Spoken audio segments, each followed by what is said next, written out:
Vamos a comenzar así nuestra clase número 7, que va a ser la continuación de la última clase que habíamos dado semanas atrás, ¿verdad? Entonces, em, este es un ejercicio para rememorar nada más todos los conceptos que estuvimos viendo en aplicaciones lineales. Elegí este ejercicio porque es un ejercicio que tiene casi todos los conceptos, ¿verdad? Fíjense que es una composición de aplicaciones, pide representación matricial y compañía, entonces esto queda a cargo de los estudiantes para que puedan repasar y resolver este ejercicio. Muy bien, entonces la idea de hoy es poder desarrollar el capítulo de producto interno, ¿verdad? Producto interno, norma y distancia. Pero previo a eso vamos a estar desarrollando todos estos conceptos que están aquí, que son referidos a ciertos casos particulares de matrices y este concepto que es bastante interesante que se llama formas cuadráticas, ¿verdad? Entonces, esto es lo que tenemos planeado desarrollar hoy. Fíjense que todos estos conceptos que están aquí, hasta matrices definidas positivas, todo esto se va a encontrar en el capítulo 4 del libro de la cátedra de la segunda edición del Seymour Lipschutz. Y la parte de producto interno, norma y distancia va a estar en el capítulo 6 de nuestro libro de base, ¿verdad? Muy bien, entonces con esta introducción vamos a empezar un poco a desarrollar lo que tenemos previsto. Okay. Entonces, algunas definiciones importantes puse acá. Realmente vamos a mostrar algunos casos particulares de matrices para investigar un poquito sus propiedades, que son bastante interesantes. Que son tipos especiales de matrices que vamos a estar utilizando a lo largo del curso. El primer tipo de matriz que vamos a ver son las llamadas matrices diagonales, ¿verdad? Y una matriz diagonal, fíjense lo que dice la definición, es una matriz cuadrada, ¿verdad? Donde todos los elementos que no se encuentran en la diagonal sí o sí son elementos nulos, ¿verdad? Eso nomás, esa es la restricción para una matriz diagonal. Fíjense que cuando hablo todas las entradas no diagonales, estoy haciendo referencia a la diagonal principal de la matriz. Entonces, si yo tengo que A es una matriz así, a su IJ, donde IJ pertenecen a los números naturales, ¿verdad? ¿Cómo son los elementos de esta matriz? Y bueno, A sub IJ tiene que ser igual a 0 para todo i distinto de j, ¿verdad? Así es como estoy representando que todos los elementos no diagonales sean nulos. Ejemplo de una matriz de 3 por 3, podemos decir entonces A1, 1, A2, 2 y A3, 3. Así. Y entonces así tiene que ser la forma de la matriz diagonal. Entonces, la condición es que todos los elementos que no están en la diagonal principal, así bien específico luego, tienen que ser sí o sí nulos, ¿verdad? Nada impide que los elementos que están en la diagonal principal sean elementos nulos también, ¿verdad? La condición nomás es que los que no están en la diagonal sí o sí sean nulos, y los que están en la diagonal principal pueden o no ser nulos, ¿verdad? Entonces, así sería un ejemplo de una matriz de 3 por 3 que es una matriz diagonal, ¿verdad? Otro ejemplo bien particular, también la matriz nula, por ejemplo, es también una matriz diagonal porque cumple con la condición de que los elementos que no están en la diagonal principal son nulos sí o sí, ¿verdad? Bueno, entonces esa es la definición de matriz diagonal. Entonces vamos a borrar todo esto y continuamos con el siguiente tipo de matrices. Muy bien, entonces, siguiente tipo de matrices, o mejor dicho, cómo determinar esta operación que está aquí. La traza de una matriz, ¿verdad? Fíjense que la traza de una matriz, cuando yo digo determinar la traza de una matriz, eso es una operación que no es otra cosa que hallar la suma de todos los elementos diagonales de una matriz. Entonces, si yo tengo se representa por las letras TR, ¿verdad? Entonces yo tengo, por ejemplo, y te digo, hallar la traza de la matriz A, donde la matriz A era esto que vimos hace rato, ¿verdad? A sub IJ, ¿verdad? Con IJ números naturales, ¿verdad? Entonces una matriz de N por N en general, em, si yo te pido hallar la traza de esta matriz, y bueno, entonces eso no es otra cosa que sumar todos los elementos de la diagonal, ¿verdad? Entonces, puedo escribir así nomás, ¿verdad? Ay, perdón. Puedo escribir de esta manera. Entonces, la suma de todos los elementos diagonales de la matriz, ¿verdad? Así, hasta n, digamos. Entonces, eso sería la traza de una matriz, ¿verdad? Ejemplo, una matriz 1, 2, 3, 4. Entonces, si yo te pido hallar la traza de esta matriz, bueno, entonces su traza es 5, ¿verdad? Porque 1 más 4 es 5. Ok, eso sería entonces hallar, o sea, es la traza de una matriz, una operación que representa la suma de todos los elementos diagonales. Cualquier observación, Gonzalo Recalde puede decir nomás, acá no hay ningún problema, ¿verdad? No sé si tenés Sí, alguna observación. yo quería Sí, complementar nomás con un par de propiedades también que son interesantes de saber sí. que, ¿verdad? Que cuando tomamos la traza de una suma de matrices, eso equivale a sumar las trazas por separado Ok, y también hacer, ¿verdad? La traza de un escalar por una matriz es el escalar por la traza de la matriz. ok, buenísima observación. Entonces, si yo tengo una matriz así y otra también así,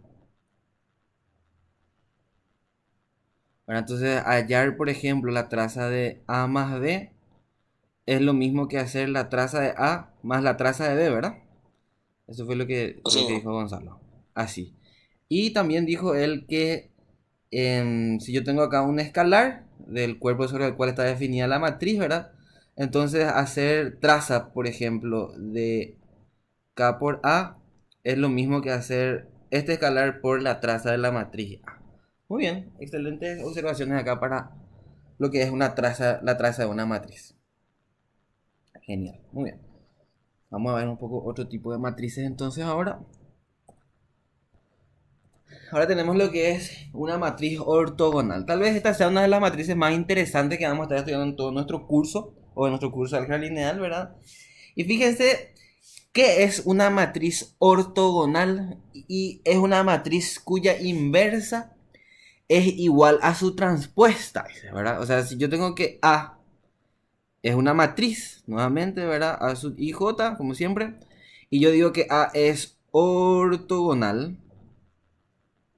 entonces eso significa que la inversa de esta matriz es directamente la transpuesta de esta matriz nada más, ¿verdad? O sea, fíjense, una matriz ortogonal es una matriz cuya inversa es muy fácil de determinar porque basta con transponer la matriz y ahí ya se obtiene la inversa de dicha matriz, ¿verdad? Otra manera de escribir esto podría ser que A por A transpuesta es igual a A transpuesta por A igual a la matriz identidad también, ¿verdad? Fíjense que al estar hablando de inversa acá vamos a restringirnos a matrices cuadradas, ¿verdad? O sea, las matrices ortogonales son cuadradas para que podamos determinar bien su inversa. Ok, entonces esa es una matriz ortogonal. Una matriz cuya inversa es igual a su transpuesta nada más, ¿verdad? Y listo. No sé, Gonzalo, ¿alguna observación sobre esto tal vez? No, no, Genial. no, no. Continuamos. Esa es una matriz ortogonal. Y fíjense que cuando yo estaba definiendo los conceptos de matrices ortogonales, incluso lo de matrices simétricas de compañía, realmente esos eran casos particulares, vamos a decirle, o eran casos para los cuales la matriz estaba definida sobre el cuerpo de los números reales. O sea, los elementos de la matriz son todos números reales, ¿verdad? Se obtienen del cuerpo de los números reales. ¿Qué pasa cuando yo tengo una matriz que está definida sobre el cuerpo de los complejos, por ejemplo? Esos elementos son números complejos. Fíjense esta definición acá, perdón, esa definición de matriz hermítica. Una matriz hermítica dice que es una matriz compleja que es igual a su transpuesta conjugada, ¿verdad?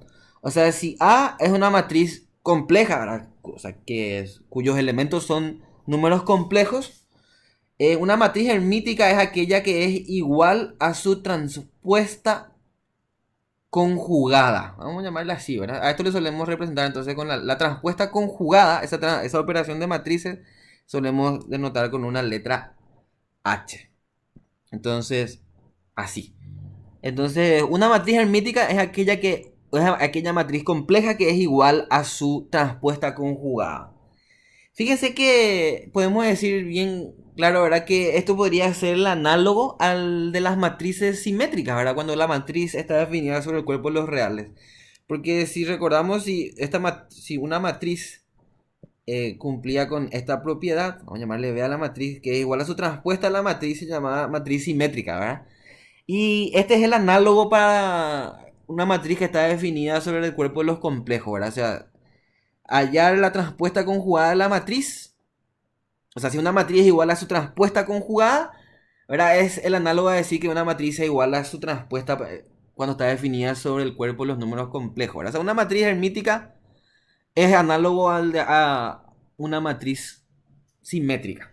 Vamos a decirle, ¿verdad? Dependiendo de sobre qué cuerpo está hablando, yo voy a utilizar uno u otro. ¿Alguna observación por acá? Sí, lo que creo que no les definimos más fue qué significa hacer la conjugada de una matriz, ¿verdad? Ok, sí. Que sabemos lo que es transponer, ¿verdad? Que Sí, básicamente es intercambiar las filas y las columnas, sí. básicamente. Pero hacer la conjugada básicamente se refiere a tomar la conjugada de cada uno de los elementos de la matriz. Es algo que hacemos ya que los elementos de la matriz son números complejos, ¿verdad? Y como dijo Marcos, en el caso de que los elementos, o sea, que en el caso de que la matriz fuera real, entonces ahí el hacer la conjugada de un número real devuelve el mismo número real. Entonces, lo único que estaríamos haciendo es transponer la matriz. Entonces, al referirnos a matrices con elementos reales o entradas reales, el concepto de matriz hermítica se hace análogo al de matriz simétrica. Sí. Perfecto, entonces como dijo Gonzalo, ¿verdad? No, cierto es, no definimos básicamente lo que es la conjugada de una matriz, ¿verdad? Pues si yo tengo entonces una matriz aquí, donde todos sus elementos son números complejos, y hacer entonces la conjugada de la matriz es hacer la conjugada de cada uno de los elementos de la matriz, ¿verdad? Eso es lo que dijo justamente Gonzalo. Muy bien, excelente, buena observación también esa. Bueno, continuamos entonces si no hay otra observación. Y matriz unitaria, ¿verdad? Entonces dice, es una matriz cuya inversa, ahí hay un error en la diapositiva, ¿verdad? Es una matriz cuya inversa es igual nada más a su transpuesta conjugada. O sea que si yo tengo entonces aquí, como está hablando de su transpuesta conjugada, ¿verdad? Hay que asumir acá que la matriz se define nuevamente sobre el cuerpo de los números complejos, ¿verdad? Entonces si yo tengo nuevamente una matriz A que es compleja y hallo su hermítica, vamos a decirlo, ¿verdad? O su transpuesta conjugada, esto. Y si la matriz, o sea, perdón, si la inversa de la matriz es igual a esto directamente, ¿verdad? Bueno, entonces así se define una matriz unitaria, ¿verdad? Esto es lo mismo que yo diga también entonces que A por A transpuesta conjugada es igual a A transpuesta conjugada por A igual a la matriz de identidad, ¿verdad? También se puede entender así. Fíjense que entonces aquí la matriz unitaria sería el análogo a una matriz compleja, ¿verdad? Perdón, a una matriz ortogonal. La matriz ortogonal definimos para matrices, vamos a decirle reales, que se definen sobre el cuerpo de los números reales, entonces. Y las matrices unitarias es el análogo de la matriz ortogonal, pero cuando se define sobre el cuerpo de los números complejos, ¿verdad? Entonces, así sería. ¿Alguna observación, Gonzalo? No, sí que de repente, justamente viste esa A a la H que le llamamos nosotros a la transpuesta conjugada, de repente se confunde un poquito la H con el concepto de hermítica, ¿verdad? Sí, Sí, a todos nos pasa de repente. sí, cierto. Sí. Pero, pero claro, para tener más en cuenta que ese A a la H lo que significa es Respuesta transpuesta conjugada, conjugada, así ¿verdad? mismo. Sí. No, no que estamos hablando de una matriz que sea Hermética, hermítica cierto, necesariamente. totalmente. Genial. Ay, perdón. Bueno, a la pinta. A la pinta. Bueno, entonces, continuamos entonces, ¿verdad? Ok. Veamos entonces cuál es el siguiente concepto que tenemos aquí. Bueno, y acá ya vimos las matrices especiales, vamos a Ah, decirle que sí. Marcos, Sí, una cosita antes de que sigas, no te quiero sí. interrumpir. Em, para que tengan más un poquito en cuenta también, así como hay matriz, no sé si se acuerdan, simétrica, antisimétrica, ¿verdad? Y en el Ah, caso ortogonal, entonces, justamente tenemos sus análogas para el caso de matrices complejas, ¿verdad? La hermítica, la antihermítica y la unitaria, ¿verdad? así mismo. Totalmente. Eh, eso más, para Ok, complementar un poquito. perfectísimo. Sería bueno entonces, ya que mencionaste, decir que sería una matriz antihermítica, ¿verdad? En, También podría ser. o sea, si yo digo que una matriz es igual entonces a menos su transpuesta conjugada, ¿así? Entonces, esto sería una matriz antihermítica. ¿Está bien? Así mismo, perfecto. Sí, antihermítica. Eso es una buena observación también has hecho. Ok. Ahora sí continuamos entonces. Bueno, vamos a ver qué es lo que significa equivalencia de matrices. Entonces, fíjense acá, se dice entonces que una matriz B es equivalente a otra matriz A, que generalmente suele ser dato, ¿verdad? Si es que esta matriz B se puede expresar como el producto, o sea, se puede obtener a partir de A mediante esta igualdad de matrices que está aquí, ¿verdad? Entonces, si yo tengo una matriz A, cualquiera, ¿verdad? Y luego multiplico por matrices no singulares, ¿verdad? O sea, P y Q aquí tienen que ser matrices no singulares. Entonces, si yo logro hacer este producto de matrices, y el resultado entonces va a ser una matriz que se dice que es equivalente a esta matriz A que está aquí. Entonces, así se dice que dos matrices son equivalentes en general, ¿verdad? ¿Qué sé yo? Un ejemplo de equivalencia de matrices que ya estuvimos haciendo en cursos anteriores es la famosa descomposición en LU, ¿verdad? O sea, si yo tengo una matriz A y escalono esa matriz, yo podía escribir como el producto de estas dos matrices, ¿verdad? Factorizaba así. Y si recuerdan, estamos hablando para el caso de matrices cuadradas, ¿eh? Esta matriz L es una matriz cuya inversa existe, ¿verdad? Porque era una matriz triangular inferior, ¿verdad? Y yo puedo decir que de este lado está la matriz identidad. Entonces, fíjense acá como esta matriz A es equivalente entonces a esta matriz U, ¿verdad? Donde estas dos matrices que están aquí son matrices no singulares y cumplen perfectamente con esta definición que está aquí. Entonces, eso nomás significa entonces que dos matrices sean equivalentes. O sea, si yo puedo tener una como el producto de otra, ¿verdad? Que es datos multiplicada por matrices no singulares, entonces ahí ya se dice que dos matrices son equivalentes. Bueno, ¿y para qué este concepto, verdad? Para tratar de definir un poco lo que es o lo que son matrices congruentes. Entonces, fíjense que se dice que una matriz B es congruente a otra matriz, a otra matriz, si es que existe una matriz no singular P y otra vez, tal que se cumpla esta igualdad que está aquí. Fíjense que la matriz P conozco, ¿verdad? Es no singular. Y su traspuesta también puedo conocer tranquilamente, ¿verdad? Pero P no es igual a P traspuesta en general, ¿verdad? O sea, no necesariamente tiene que ocurrir eso. Entonces cumple perfectamente la definición de equivalencia de matrices, ¿verdad? Entonces cuando yo estoy hablando de congruencia de matrices y no estoy haciendo otra cosa que hablar de equivalencia de matrices nada más también, ¿verdad? Entonces que yo diga que dos matrices son congruentes, bueno, implica que esas dos matrices sean también equivalentes, ¿verdad? Hacemos esta... Realmente no hacía falta que yo dé el concepto de equivalencia de matrices, pero por si se llega a preguntar en algún examen o algún tema teórico, ¿verdad? Bueno, es bueno saber que eso nomás era, ¿verdad? Entonces podemos decir tal vez aquí que el hecho de que dos matrices sean congruentes es un caso particular nada más de equivalencia de matrices, ¿verdad? ¿Ok?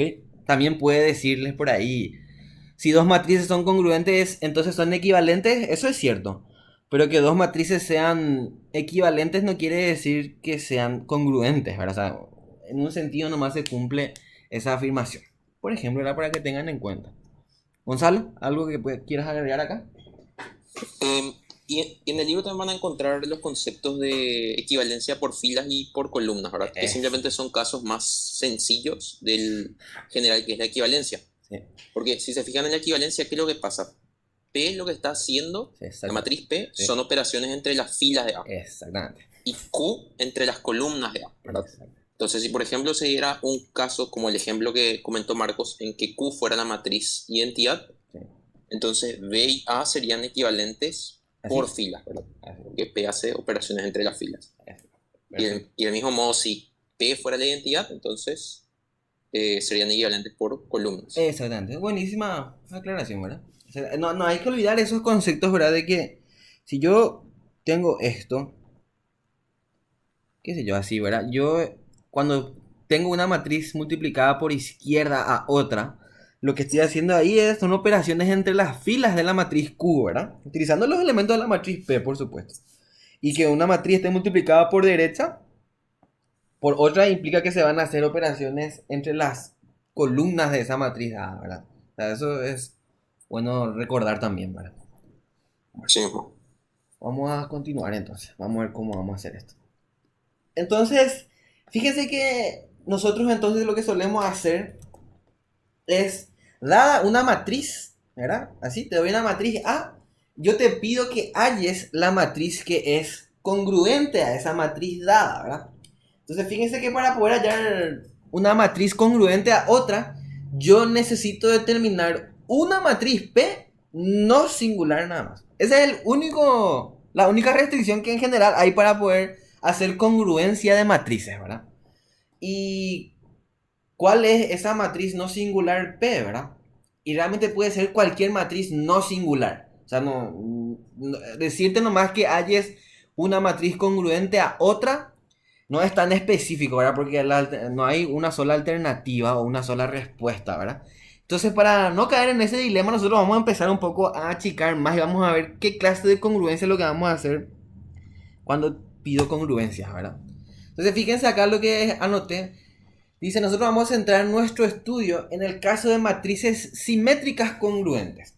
¿Sabe? Entonces, cuando te doy una matriz A, yo te voy a pedir que halles la matriz congruente a esa matriz, pero teniendo en cuenta que esa matriz A ya es ya simétrica, ¿verdad? Entonces, acá vamos a empezar a escribir algunas cuestiones para entender por qué vamos a hacer así.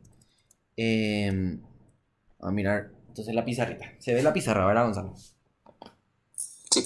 Perfecto, entonces fíjense.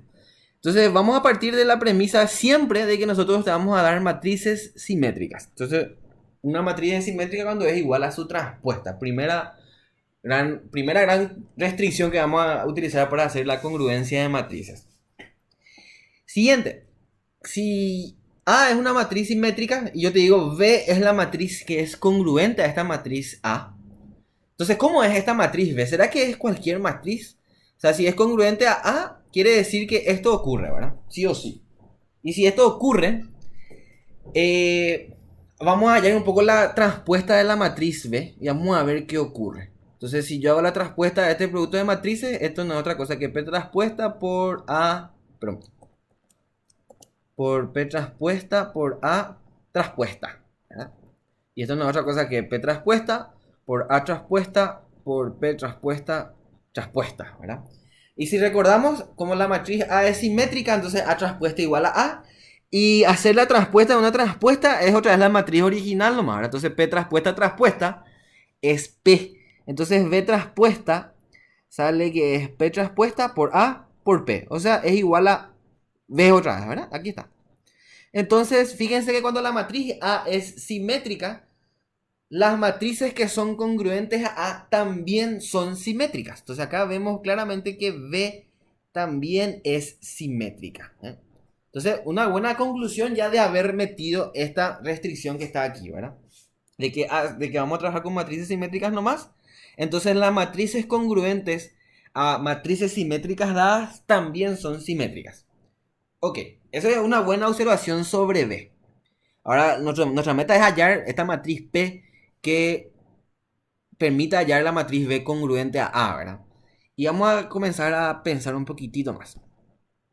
Entonces, si recuerdan, nosotros habíamos estudiado habíamos definido hoy, la primera definición que vimos hoy era la definición de una matriz diagonal, ¿verdad?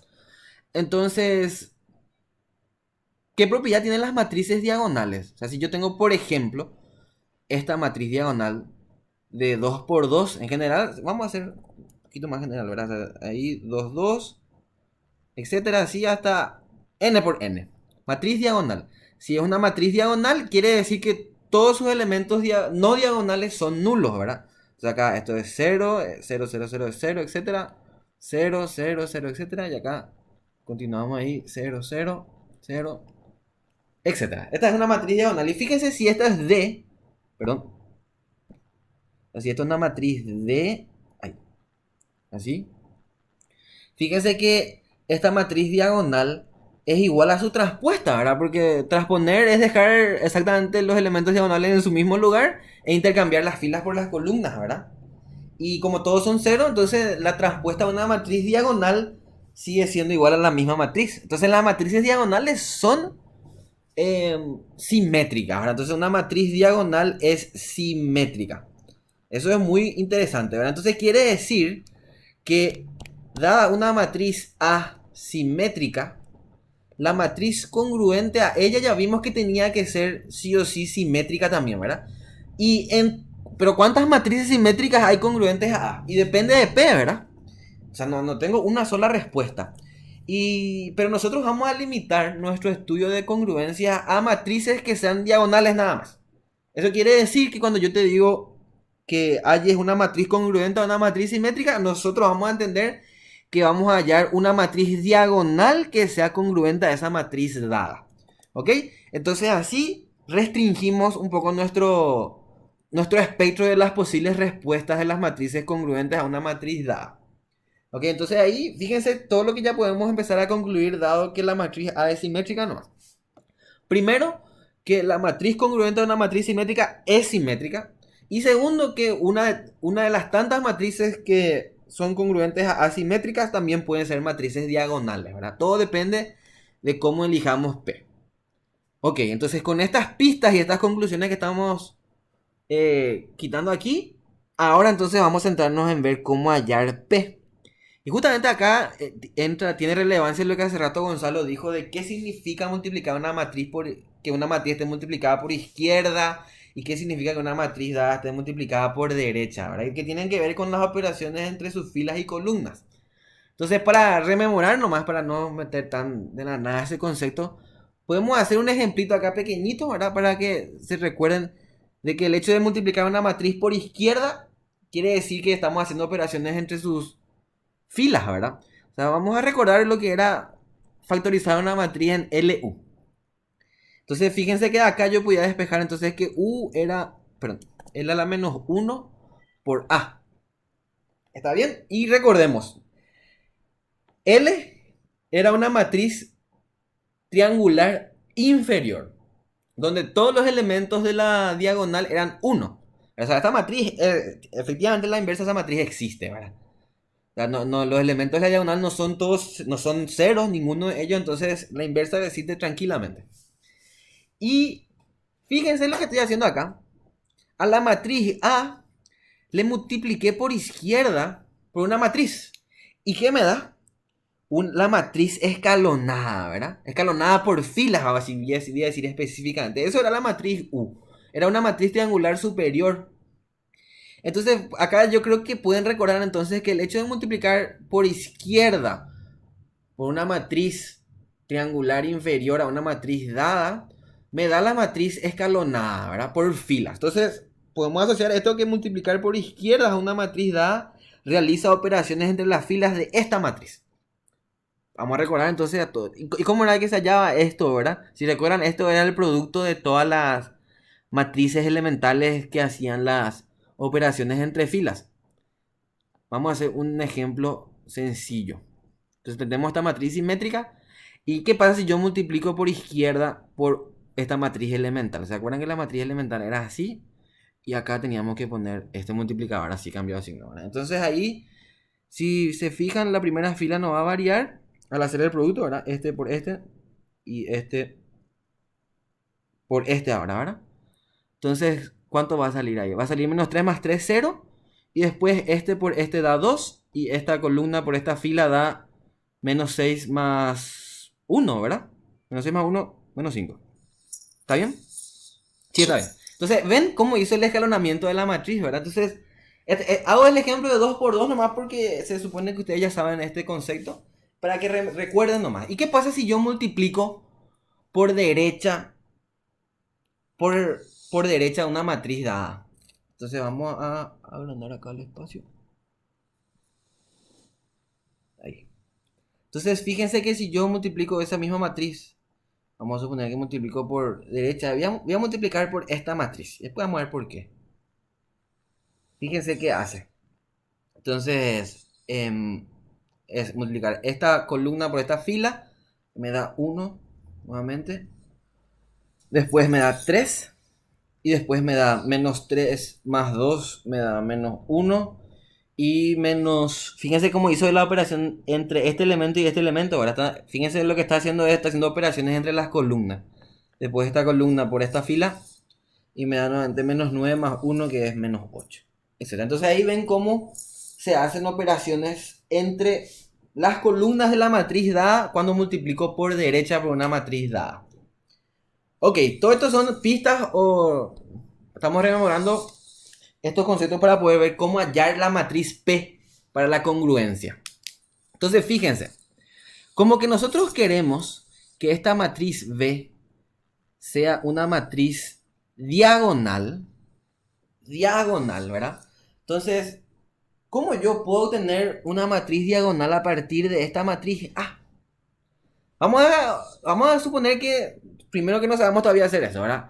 Pero sí sabemos, por ejemplo, cómo obtener una matriz triangular a partir de una matriz dada. Una matriz triangular superior, ¿verdad? Que era escalonando, que no es otra cosa que multiplicando por izquierda esa matriz dada por matrices elementales, ¿verdad? Entonces esa ya es una buena pista para poder entender cómo hacer eso. Cómo por ejemplo, lograr que esta matriz sea ya triangular, superior, ¿verdad? ¿Y qué pasa? Voy a escribir acá entonces cómo era el proceso para obtener una matriz triangular. Entonces yo ponía la matriz A por derecha y hacía una matriz ampliada con la matriz identidad. ¿Y cómo yo obtenía la matriz escalonada? Empezaba a multiplicar por izquierda por matrices elementales, ¿verdad? Voy a agrandar un poquito más la escritura acá. Así, ya estoy exagerando acá mi matriz ampliada, ¿verdad? Entonces, si yo multiplico por izquierda, por ejemplo, por una matriz elemental, y acá también, o sea, hago las operaciones entre filas en ambas matrices, ¿verdad? La A y la de identidad, y empiezo a multiplicar así por matrices elementales, yo empiezo a escalonar la matriz A. O sea, empiezo a triangularizar, vamos a decir, superiormente la matriz A. Entonces, si hago n operaciones aquí, esas mismas n operaciones acá también, ¿verdad? Y les había mostrado yo que el hecho de multiplicar por derecha a una matriz lo que hace es escalonar esa matriz, o mejor dicho, hacer operaciones entre sus columnas, ¿verdad? ¿Qué pasa si a esta matriz que está aquí, que no es otra cosa que la matriz elemental, vamos a llamarle E sub 1 por A, yo le multiplico ahora por la transpuesta de esa matriz elemental? Y vamos a hacer, para que se vea, que sea medio evidente por lo menos.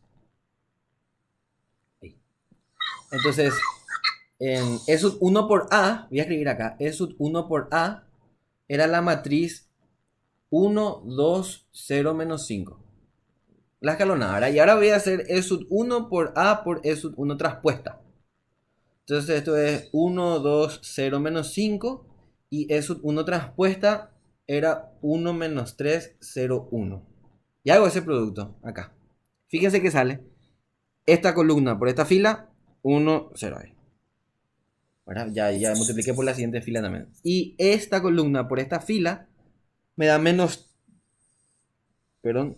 Me da menos 3 más 2. ¿Qué hice acá mal, Gonzalo? ¿Sabes qué? Ahora creo que entiendo qué es lo que quisiste hacer. ¿Sabes cuál es el problema? Que A no es una matriz simétrica. Sí, A es A simétrica. inicial. Acá A es simétrica. ¿Ves? Esa pues fue. Y yo escaloné nomás ahí. No, pero fíjate que es 1, 2, 3, 1. Ay, Dios mío, sí. Tiene que ser. Perdón. No sé en qué mundo estaba. Sí, simétrica tiene que ser. Yo miré los elementos de la diagonal secundaria, ¿verdad? Nada que verlo. Cualquier cosa hizo. Muy bien, repasemos acá. Con eso vamos a ver después. Tengo que tener una matriz simétrica, ¿verdad? Claro, tengo que partir de eso. Entonces, 1, 2, 2, 1 va, ¿verdad? Ok, esta es A ahora. Entonces vamos a hacer ahora E sub 1 por A. Y E sub 1 vamos a tomar 1, perdón. E sub 1 vamos a tomar 1, 0, menos 2, 1. Y multiplico por A. Y esto es 1, 2, 2, 1. Entonces acá me queda la matriz escalonada en teoría, ¿verdad? Un ratito. Ay. Acá, ya, ¿cómo ver este? Ahí. Entonces ahí la matriz escalonada sale 1, 2, 0 y este menos 4, ¿verdad? Menos 3. Eso. Menos 3, sí. Sí. Y ahora este resultado, que no es otra cosa que E sub 1 por A, voy a multiplicar por E sub 1 transpuesta. Entonces aquí E sub 1 por A, voy a multiplicar por E sub 1 transpuesta. Y vamos a ver que va a salir una matriz ya diagonal, ¿verdad? Entonces esto es 1 menos 2, 0, 1. Y esto sale 1, 0. Y acá, esta columna por esta fila sale 0. Y esa columna por la segunda fila sale menos 3. Menos 3. Exactamente. ¿Ven? Entonces ahí Cuando la matriz es simétrica, cuando yo escalono por filas, ¿verdad? Que no es otra cosa que multiplicar por matrices elementales por derecha, por izquierda, perdón.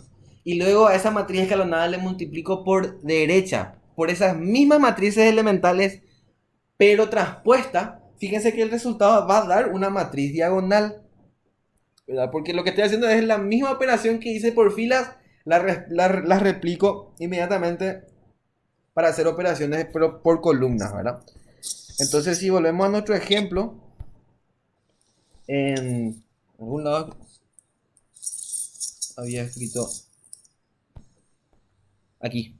Entonces, fíjense entonces que si yo a esta matriz que está aquí nada más ya, le multiplico por las mismas matrices elementales, pero toda transpuesta, ¿verdad? Así. Transpuesta.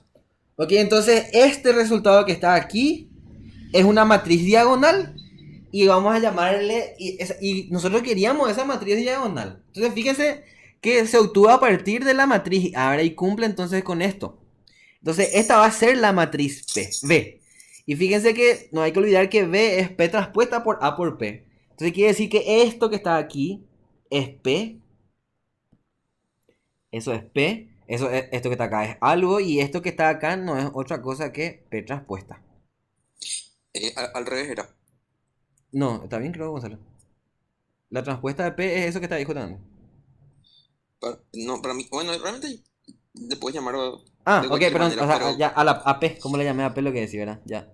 Esto sí, es P sí, transpuesta y esto es P. Claro, para cumplir con la definición así bien. claro, Perfecto. claro. Entonces, fíjense, esta es la manera de hallar P. Y recuerdan esto que está acá. Esto hicimos nosotros también cuando escalonamos, que no es otra cosa que la matriz escalonada de A, ¿verdad? Entonces, fíjense que este producto de matrices que está acá era P. Entonces, ahí tenemos cómo hallar la... Estas son las... Petra puesta. Esta es P... P transpuesta, perdón. P transpuesta. ¿Sí? Entonces, ahí tenemos cómo hallar la matriz P que diagonaliza la matriz A una matriz congruente, ¿verdad? Entonces, esta es la metodología para hallar entonces y la explicación un poquitito, vamos a decirle, visual nomás, ¿verdad? De cómo hallar la matriz diagonal congruente a una matriz simétrica dada. Entonces, hay que escalonar la matriz por filas. Tomo la matriz original, hago la ampliada con la matriz de identidad, escalono por filas, o sea, las mismas operaciones que hago entre las filas de A las hago entre las filas de la matriz identidad. Y luego hago operaciones por columnas, pero en la matriz A nomás ya. Y ahí ya tengo la matriz diagonal y la matriz P que me ayuda a obtener esa matriz diagonal, ¿verdad? Entonces este es más o menos el procedimiento, o así luego sí que vamos a tener que seguir para hallar nuestra matriz congruente diagonal a una, o sea, nuestra matriz diagonal congruente a una matriz A dada simétrica, ¿verdad? Ok. No sé, Gonzalo, si querés aclarar algo que me equivoqué por ahí, tal vez, no sé. No, para complementar nomás. Sí. Que justamente por eso es importante remarcar que la matriz A es simétrica, Sí. o debe ser simétrica, porque nosotros hallamos P transpuesta, ¿verdad? Que hace operaciones entre las filas de A y le deja triangular superior, ¿verdad? Sí.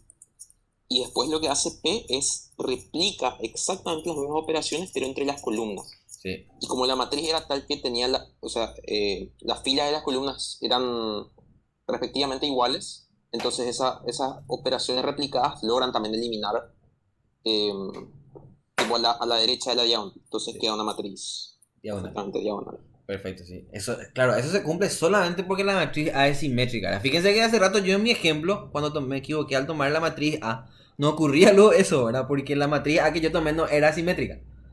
O sea, ahí ya vimos lo que no se va a cumplir esto para matrices que no son simétricas, ¿verdad? Ojo con eso. Muy bien. Bueno, entonces ese era lo que... Así vamos a proceder. Ese es el algoritmo para poder diagonalizar bajo congruencia, también le decimos nosotros, ¿verdad? Una matriz dada. Entonces, para este ejemplo que está acá, fíjense que, bueno, no es muy claro el ejemplo, ¿verdad? Porque está asumiendo que ya sabemos que siempre vamos a diagonalizar nosotros bajo congruencia. Tiene que ser un poquito más específico este enunciado, la verdad. Dice, dada esta matriz A, allá en la matriz P que haya la matriz congruente a A, ¿verdad? Realmente tiene que decir tal que diagonaliza A bajo congruencia para ser más claro, ¿verdad? Entonces vamos a hacer eso. Vamos a hacer juntos, ¿verdad? Para poder resolver un poco el ejercicio. Entonces voy a traer el enunciado aquí. Muy bien. Entonces, nosotros acá podemos ver de que tenemos este enunciado. Entonces, acá vamos a resolver entonces ahora este ejercicio, ¿verdad? Yo ya estuve resolviendo el ejercicio para poder ahorrar un poco de tiempo, entonces, ¿verdad? Para que no sea tan largo el video. Entonces, si recuerdan, lo que teníamos que hacer era formar entonces una matriz, perdón. Lo que teníamos que hacer era, poquitito, vamos a colocar un poquito mejor nomás esto. Bueno, entonces lo que teníamos que hacer era formar una matriz ampliada con la matriz original. ¿Estamos de acuerdo acá? Teníamos que tener la matriz original y poníamos a la derecha la matriz identidad, que es lo que está aquí debajo, ¿verdad?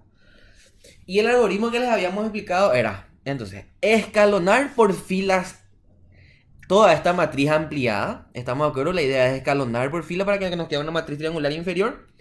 Y mientras vamos haciendo las mismas operaciones que hacemos entre las filas de la matriz para escalonar, vamos a replicarla en las columnas de la matriz. ¿Estamos de acuerdo? Entonces, lo que haga acá para escalonar esta matriz, ¿está bien?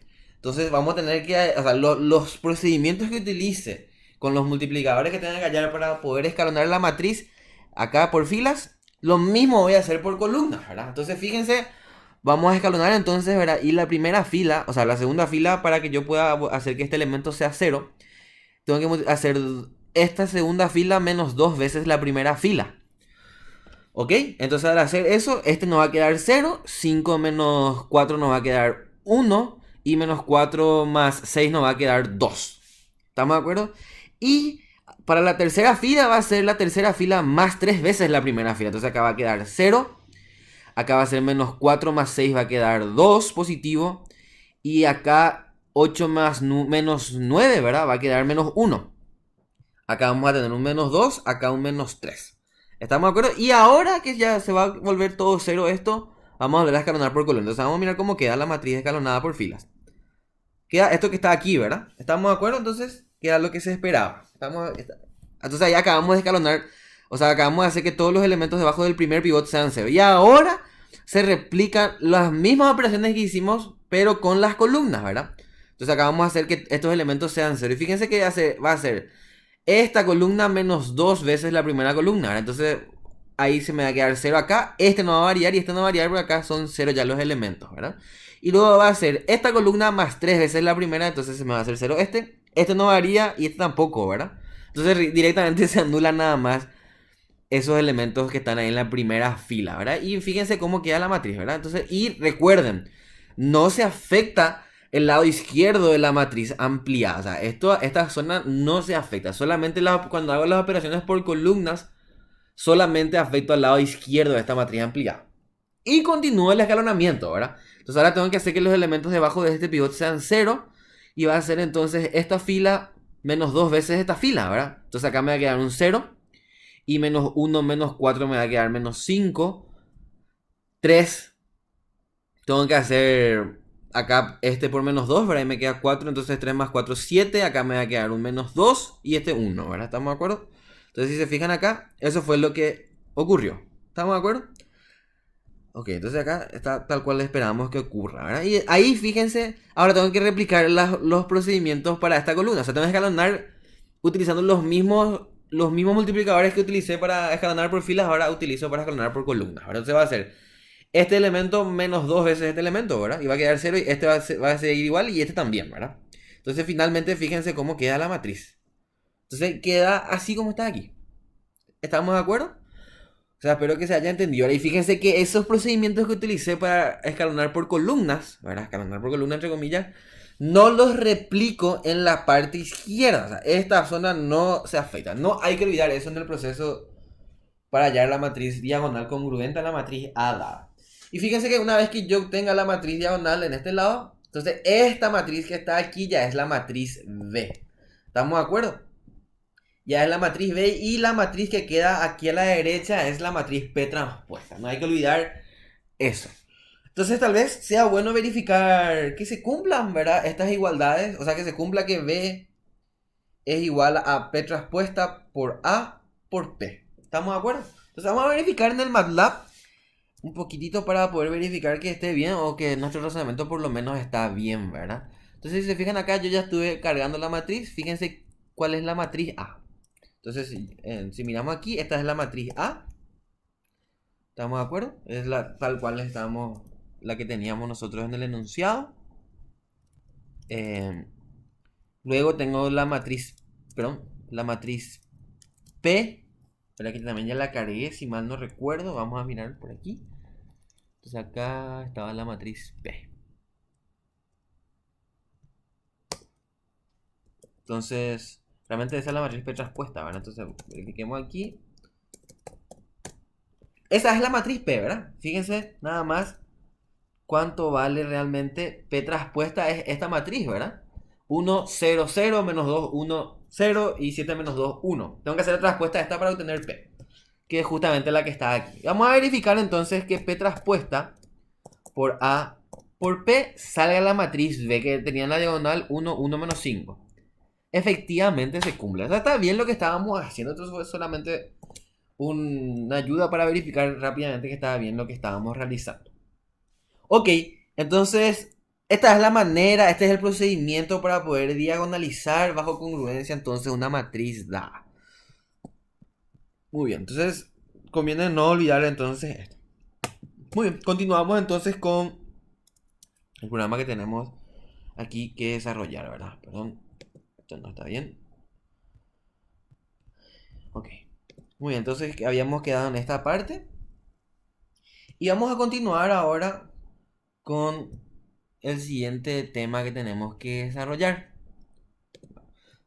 El siguiente tema es el siguiente, ¿verdad? Formas cuadráticas, ¿verdad? Bueno, y este es un concepto que viene de cierta manera ligado al concepto que acabamos de ver de diagonalización bajo congruencia en una matriz. Una aplicación un poco geométrica, vamos a ver en qué consiste esto. Entonces, fíjense, nosotros de cierta manera ya estábamos estudiando las cuádricas en geometría analítica. ¿Verdad? Y una forma cuadrática no es otra cosa que, como dice aquí, ¿verdad? Un polinomio donde cada término es de segundo grado en las variables que vamos a tener, ¿verdad? Entonces fíjense, ahí puse un ejemplo de lo que es una forma cuádrica, ¿verdad? Tenemos ahí, es un polinomio que tiene, donde todos los términos del polinomio son de segundo grado, ¿verdad? ¿Viste? Este es segundo grado. Acá hay dos términos multiplicados de primer grado, por ende es un término de segundo grado, segundo grado, segundo grado y segundo grado también, ¿verdad? Todos son de segundo grado. Entonces, esto es una forma cuadrática que nosotros conocemos, ¿verdad? Y vamos a ver qué vamos a hacer con las formas cuadráticas. Entonces, la idea es tratar de representar matricialmente la forma cuadrática, así como está expresada ahí, ¿verdad? Fíjense, dice, una forma cuadrática puede ser representada por varias matrices, pero solo existe una matriz simétrica que la puede representar, y acá es donde viene nuestro interés, ¿verdad? Tal que se cumpla esto, ¿verdad? O sea, lo que yo estoy buscando es que esta misma ecuación que está aquí, ¿verdad? Esta ecuación cuadrática yo la quiero expresar con el producto de matrices, ¿está bien? Esa es mi meta. Entonces yo quiero expresar una forma cuadrática como el producto de matrices y tenemos que ver nomás cómo determinar entonces estas matrices, ¿verdad? Fíjense acá, A es una matriz, fíjense, A es una matriz de coeficientes, ¿verdad? Es una matriz que tiene donde todos sus elementos son escalares, obtenida de la forma cuadrática. O sea, yo tengo que mirar la ecuación cuadrática que tengo en mi forma cuadrática y de ahí tengo que quitar esta matriz que está aquí. Y vamos a ver en breve cómo se determina esto. Y X es la matriz de las variables de la forma cuadrática. O sea, X sí ya sabemos perfectamente quién es, ¿verdad? Es la matriz que tiene las variables de la forma cuadrática. De esa manera. Y vamos a ver cómo vamos a obtener esa matriz A, que tiene que ser, vamos a hacer que nosotros vamos a hacer que esa matriz sea simétrica para nuestro análisis. Ok, entonces vamos a mirar cómo obtenemos entonces una forma cuadrática. Fíjense acá, este ejercicio pide justamente eso, hallar la representación matricial de la siguiente forma cuadrática, ¿verdad? Nos da la forma cuadrática aquí y vamos a ver cómo hallar. Y además, fíjense lo que pide, determinar un cambio de variables tal que la forma cuadrática resultante tenga una representación diagonal, representación matricial diagonal. Vamos a ver cómo obtener todos esos detalles y vamos a resolver entonces este ejercicio, ¿verdad? Entonces vamos a copiar este ejercicio, vamos a pasar nuevamente a la pizarra y vamos a ver cómo resolvemos. Entonces si se fijan, yo ya tengo acá el ejercicio, ¿verdad? Tenía al menos por aquí, un ratito, aquí. Perfecto, entonces acá tenemos nosotros la forma cuadrática. Este es el enunciado de nuestro ejercicio. Y vamos a ver cómo se determina. Entonces, la idea es, nosotros como ya sabemos, como que nosotros queremos expresar la forma cuadrática, ¿verdad? Esta, en este caso tiene 3 variables. Queremos expresar como el producto de estas 2 o 3 matrices, ¿verdad? Así. Donde ya sabemos cuál es la matriz X. La matriz X es la matriz de los coeficientes. ¿Está bien? Es esa que está ahí. Y la matriz A, vamos a ver cómo vamos a determinar y vamos a hacer el siguiente artificio. O la siguiente metodología vamos a seguir, ¿verdad? Vamos a hacer así. Vamos a poner acá las variables x1, x2, x3. Y acá voy a poner x1, x2 y x3 también. Y la idea es obtener así los elementos de una matriz de la siguiente manera. Fíjense que voy a ir obteniendo, voy a ir quitando de la forma cuadrática, poniendo el elemento, por ejemplo, o sea, haciendo que el elemento 1, 1 sea el producto de las variables x1 por x1, ¿verdad? Entonces, x1 por x1 es x1 al cuadrado, entonces voy a buscar en la forma cuadrática cuál es la variable x1 al cuadrado y voy a poner su coeficiente, que en este caso es 1. Entonces, ese coeficiente que está en la variable x1 al cuadrado voy a poner acá. En x2, siguiendo la misma lógica, x2 por x2 voy a buscar acá, entonces voy a poner el coeficiente de x2 al cuadrado y acá x3 por x3 que es x3 al cuadrado, ¿está bien? Entonces voy a buscar esas 3 variables, veo sus coeficientes numéricos y esos voy a poner aquí. Para la siguiente, acabo de obtener la diagonal de la matriz, ¿verdad? Y me faltan los elementos que no están en las diagonales. Entonces fíjense acá, este elemento que está aquí es el elemento x2 por x1. Y fíjense que aquí, este elemento que está aquí es x1 por x2, que es exactamente el mismo. Entonces, como aparece en 2 lugares de la matriz, este término x1 por x2, voy a dividir, voy a buscar en el término, en la ecuación, en la forma cuadrática, este término y su coeficiente voy a poner aquí dividido 2 y aquí dividido 2, tal que la suma de esos dos me dé el término de la forma cuadrática. La misma lógica para x1 por x3, x3 por x2, etc. Entonces con esa lógica vamos a pasar y ya formé acá la matriz, ¿verdad? Entonces vamos a mirar y vamos a verificar que se cumpla lo que les estaba mostrando, ¿verdad? Entonces fíjense, x1 por x1 es x1 al cuadrado y tengo 1. Entonces acá 1, ningún problema. x2 por x2, busco x2 al cuadrado y acá es 8 su coeficiente, entonces ese pongo 8 ahí. x3 por x3, fíjense, x3 al cuadrado, su coeficiente es 7, pongo entonces 7 en el elemento 3, 3. Y ahora fíjense, x1 por x2, este elemento que está aquí.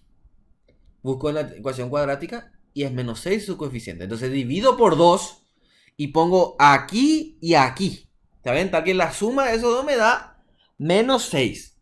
¿Está bien? ¿Por qué por 2? Porque como les dije, ¿por qué tengo que dividir por 2? Porque como les dije, nosotros estamos buscando, o sea, estamos tratando de obtener una matriz simétrica. Y si hacemos dividido 2, entonces como esos elementos simétricos son iguales, la matriz va a llegar a ser simétrica si hay respeto de eso para todos los elementos simétricos.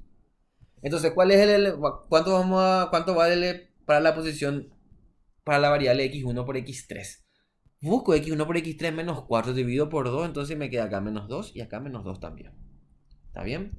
Y queda el término x3 por x2. Fíjense que es 5 dividido por 2, entonces 5 medio y 5 medio y ya está. Entonces, esta es la matriz. Ven acá, la matriz A de la representación cuadrática. Es una matriz simétrica, ¿verdad? O sea, no es cualquier tipo de matriz. Entonces, yo ahora puedo escribir que la forma cuadrática puede ser expresada como el producto que estábamos viendo hace rato. O sea, puedo escribir así x respuesta a por x con las matrices x y a que ya acabamos de determinar perfectamente. ¿Está bien? Fíjense que al hacer, sería bueno que verifiquen, ¿verdad? Que al hacer el producto de estas 3 matrices me devuelve exactamente esta ecuación que está aquí. O sea, me devuelve la ecuación cuadrática original. ¿Está bien? Ok, entonces esto sería el ítem A. Ya acabamos de hallar la representación matricial de la forma cuadrática. Esto sería entonces así el ítem A. Ok, espero que me hayan seguido hasta ahí. Y ahora el problema pide algo muy interesante. Fíjense, pide determinar un cambio de variables tal que la forma cuadrática resultante tenga una representación matricial diagonal. Y vamos a tratar de hacer una deducción acá para poder recordar, para que vean que ustedes siempre estaban haciendo un cambio de variables con matrices.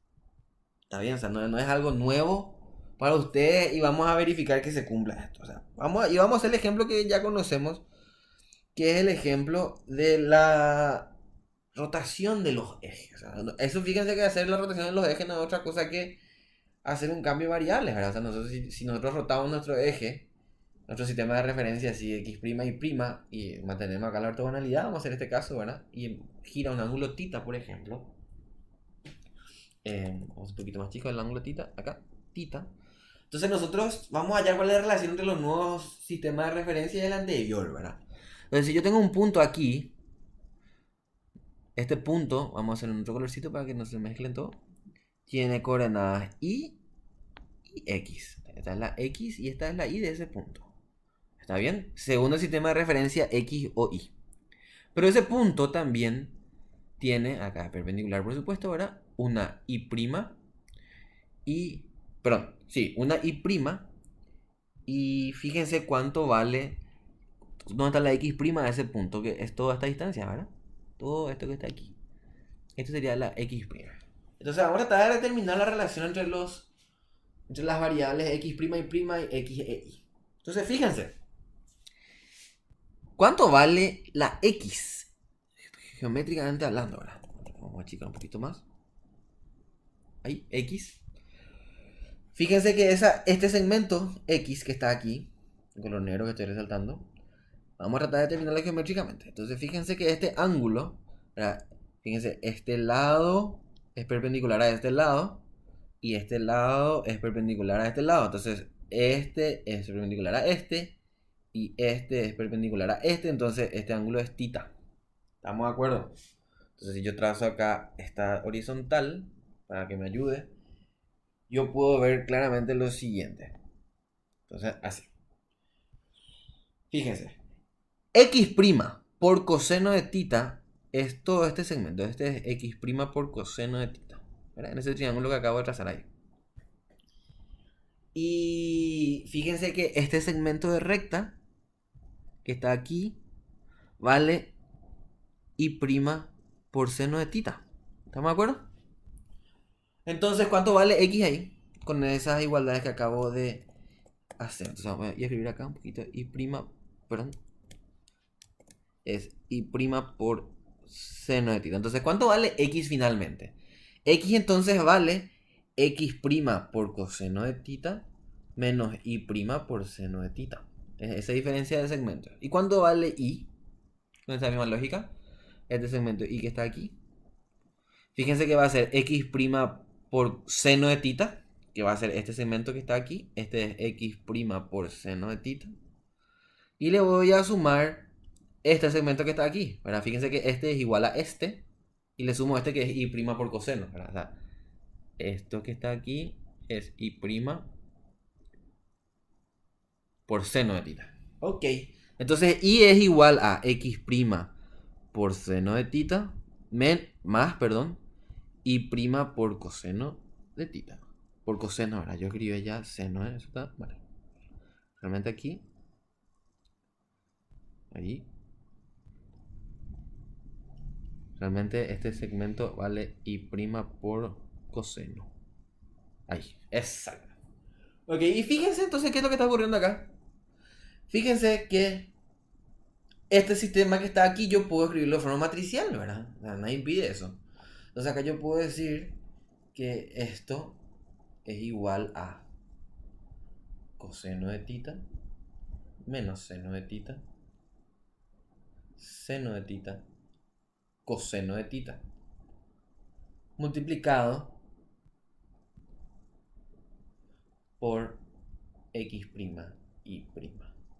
¿Verdad? ¿Verdad que sí? Entonces fíjense, chicos, el cambio de variable no es otra cosa que el producto de matrices había sido, ¿verdad? Entonces yo le puedo llamar a esta matriz que está aquí X, a este la vamos a llamar P y a este la vamos a llamar Y. O sea, al final, si yo quiero hallar un nuevo cambio, las nuevas variables de un cambio de variable, lo que tengo que hacer es invertir esta matriz nada más, ¿verdad? Y ya está. Y fíjense que eso es para la traslación de ejes, ¿verdad? Y fíjense que esta matriz es invertible. ¿Por qué? Porque el determinante de esta matriz evidentemente vale 1. O sea, este cambio de variable existe, está bien. Está bien expresarlo así. Fíjense que su determinante vale coseno cuadrado más seno cuadrado, vale 1 su determinante. O sea, existe este cambio de variables escrito de esta forma, ¿verdad? Y nadie nunca nomás nos mostró de esta manera, ¿verdad? Entonces, hacer un cambio de variables no es otra cosa que hacer esto nada más. Fíjense también que acá está implícito el concepto de cambio de base también, ¿verdad? Que acá le doy un vector en un sistema de referencia, acá una matriz y acá me da en otro sistema de referencia el mismo punto, ¿verdad? Entonces es un cambio de base nomás también ahí está de forma implícita.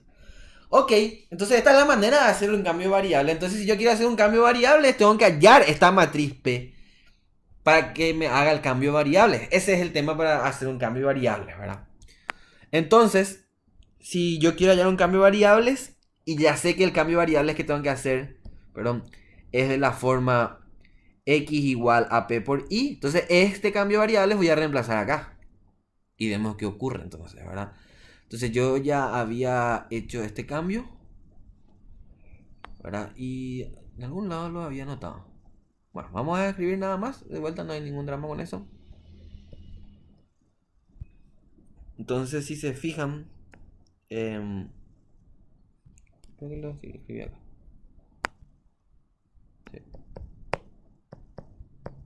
Exacto, aquí ya lo había escrito. Entonces, fíjense que lo que tenemos que hacer entonces es este cambio de variables, ¿verdad? Que está aquí. X igual a P por Y. Reemplazo aquí eso. X traspuesta no es otra cosa que Y traspuesta por P traspuesta, que es lo que está aquí. A queda igual. Y X es P por Y, ¿verdad? Y fíjense cómo quedó. Y traspuesta por P traspuesta por A por P por Y. Y P traspuesta por A por P, nosotros ya conocemos, chicos, que viene de la diagonalización bajo congruencia, ¿verdad? Justito da esa forma. Entonces, si yo puedo hallar un cambio, o sea, una matriz P tal que esta matriz, que es P traspuesta por A por P, sea diagonal y encima asimétrica. O sea, lo que tengo que hacer es diagonalizar bajo congruencia A y voy a obtener un cambio de variables que hace que la representación matricial respecto a ese nuevo cambio de variables ya es en diagonal, ¿verdad? Entonces, si yo a la matriz Y le llamo, las nuevas variables van a ser V y W, ¿verdad? Entonces, fíjense cómo queda. Fíjense que queda así, Y traspuesta por V por Y. O sea, queda de tarea, ¿verdad? Que ustedes diagonalicen bajo congruencia la matriz A. ¿Está bien? Eso es lo que tienen que hacer ustedes. Entonces, si esto queda de esta manera, fíjense que Y ya sabemos cuánto vale, ¿verdad? W.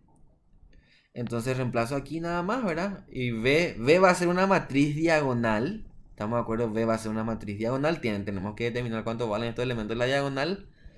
Y es esto, ¿verdad? Y fíjense cuánto queda este producto. ¿Cómo queda el producto, verdad? Porque ¿qué es lo que yo gano con hacer esto? O sea, uno se preguntaría, ¿de qué me sirve? ¿Verdad? Y yo les pregunto a ustedes. Ustedes pueden decirme así, mirando, la ecuación de qué tipo de figura es esto. O sea, ¿qué figura geométrica es? ¿Es una esfera? ¿Un elipsoide? ¿Un paraboloide? No sé yo qué es. ¿Qué es? ¿Y qué es lo que complica que sepamos eso? Y bueno, son estos términos multiplicados acá, ¿verdad? O sea, estos términos cruzados acá son los que complican un poquito, que indican cierta rotación, ¿verdad? Entonces, al lograr diagonalizar, fíjense que al hacer este producto va a quedar de esta manera. Que está aquí. Fíjense, al hacer al hacer esta matriz por esta matriz, me va a quedar V sub 1 por V1 por U, V22 por V, o sea, sí, V22 por V y V33 por W, era una matriz columna. Multiplicado otra vez por esto, me queda V11U cuadrado, V22V cuadrado y V33V cuadrado. Esa es la nueva forma cuadrática en las nuevas variables, es el cambio de variables. Que estamos acostumbrados a hacer nosotros, pero de manera mucho más analítica, menos matricial así, ¿verdad? Y fíjense que dependiendo entonces de los valores de V sub 1, 1, V22 y V33, yo voy a poder determinar qué tipo de ecuación es o qué figura geométrica es. Si fueran todos positivos, yo ya puedo intuir que va a ser un elipsoide. Si fueran todos iguales, V sub 1, 1, V sub 2, 2 y V sub 3, 3, puedo intuir que va a ser una esfera. ¿Entienden? ¿Ven ahí la aplicación geométrica de esto? Ok, entonces para esto sirve hacer la diagonalización bajo congruencia. En una forma cuadrática se puede encontrar, o sea, le encontramos una aplicación interesante al cambio de variables, ¿verdad? De cómo se puede interpretar matricialmente y cómo nos ayuda inclusive para poder determinar qué tipo de figura geométrica es una cuádrica. En geometría analítica ustedes antes analizaban, ¿verdad? Había un discriminante que se analizaba, era un poquitito más trabajoso, ahora acá puede ser mucho más sencillo de repente. Ok, entonces eso es el concepto de diagonalización bajo congruencia. Ok, muy bien. Espero que se esté entendiendo y vamos a continuar con nuestra clase, ¿verdad? Un último concepto antes de lograr entrar en el tema que nos interesa bastante, que es el tema del producto interno, va a ser este concepto de matriz definida positiva. Vamos a ver qué es una matriz definida positiva. Una matriz definida positiva se dice que partamos de que las matrices definidas positivas son solamente simétricas. Quiero poner nomás acá un ratito Ahí son matrices simétricas. Y se dice que una matriz simétrica es definida positiva si todas las entradas diagonales de su matriz congruente son positivas. Alternativamente, acá hay otra forma de definirlo esto. ¿Verdad? Y vamos a considerar siempre como está acá que la matriz va a ser simétrica. Tiene que ser simétrica. O sea, matriz definida positiva se define solamente para matrices simétricas. Entonces, si yo te pregunto a vos, ¿una matriz A es definida positiva? Entonces vos tenés que diagonalizar esa matriz simétrica bajo congruencia y ver si todas las entradas diagonales de la matriz congruente son simétricas. Son positivas. Si eso ocurre, la matriz es simétrica. En nuestro ejemplo que estábamos estudiando hace rato, que ya analizamos bajo congruencia, fíjense acá esta matriz A. Y yo les preguntaba a ustedes, la matriz A es diagonalizable bajo similaridad. Perdón, no. La matriz A es definida positiva, entonces diagonalizada. Y mira acá como que todas sus entradas diagonales de la matriz congruente a A no son positivas, entonces la matriz no es definida positiva. O sea, acá A no es definida positiva. Y vamos a ver para qué nos van a servir las matrices definidas positivas después. Entonces simplemente eso, ¿verdad? Ok. Entonces ahora entramos de lleno a lo que es el producto interno. Vamos a ver qué significa, qué es lo que es el producto interno y vamos a empezar acá con la definición un poquito, ¿verdad? Entonces fíjense, nuestro libro define el producto interno para espacios vectoriales reales y complejos, ¿verdad? Entonces se ve un espacio vectorial real y se tiene una función tengo una función que a cada par de vectores de V se le asigna un escalar. O sea que yo ahora tengo, perdón, un ratito. O sea que yo ahora tengo una función, perdón, un ratito, tengo una función.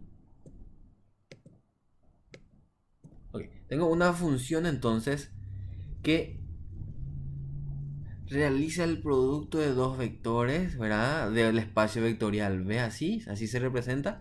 Y le asigna, fíjense, un escalar, estamos de acuerdo, del cuerpo. Estamos de acuerdo si es real, va a ser real en este caso, etcétera, ¿verdad? Y esta función que se le suele llamar, creo también que es función bilineal, ¿verdad?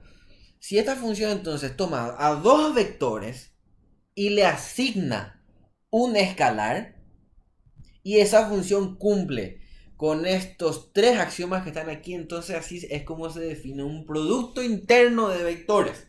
Fíjense que es una manera de multiplicar los vectores de un espacio vectorial. O sea, recuerden que nosotros en un espacio vectorial nosotros sabemos sumar los vectores y sabemos multiplicar los vectores, pero por escalares. No multiplicamos vectores entre sí.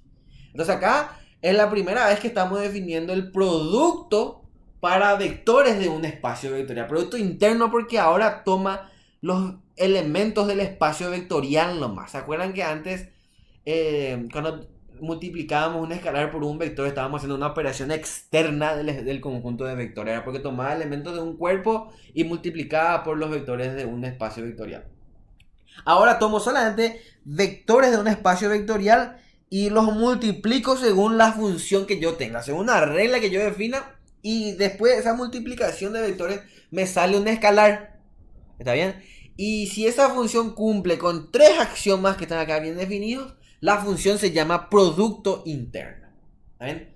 No se puede multiplicar de cualquier manera nomás los vectores, hay que seguir ciertas reglas y ciertas normas que hay que tener en cuenta. Entonces fíjense, se dice que la función va a ser lineal si es que acá el producto interno es distributivo respecto a la combinación lineal de vectores, ¿verdad? O sea, si yo tengo así A por U sub 1 más B por U sub 2 por B, donde U1, U sub 2 y B son vectores del espacio vectorial y A y B escalares, entonces se tiene que poder distribuir, ¿verdad? O sea, acá tiene que poder ser A por U sub 1, perdón, A por U sub 1 por B más B por U sub 2 por B. ¿Está bien? Esa es la propiedad lineal, se llama. La propiedad simétrica, U por B tiene que ser igual a B por U, tiene que ser conmutativo el producto interno en el espacio vectorial real, ¿verdad? Y tiene que ser definida positiva. Ojo con esto, ¿verdad? El producto interno entre dos, o sea, mejor dicho, multiplicar dos vectores por sí mismo, o sea, un vector por sí mismo, mejor dicho, siempre tiene que ser mayor o igual a cero. Nunca puede ser negativo este producto interno de un vector por sí mismo.